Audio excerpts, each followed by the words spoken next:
Hey guys, what's up? So, you want this nice picture of a black hole in your website, but it keeps going all crazy and stuff.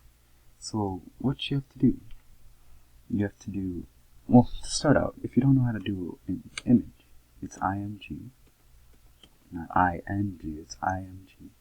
And then it's SRC, because you're coding your files. So this I called black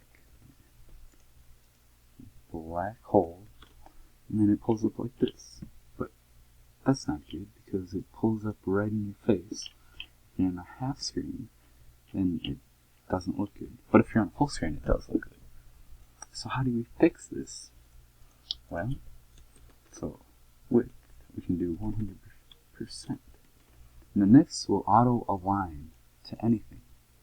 But like if you do a big, it'll auto-align to a big. If you do it small, it'll do that. Ooh, what happened there?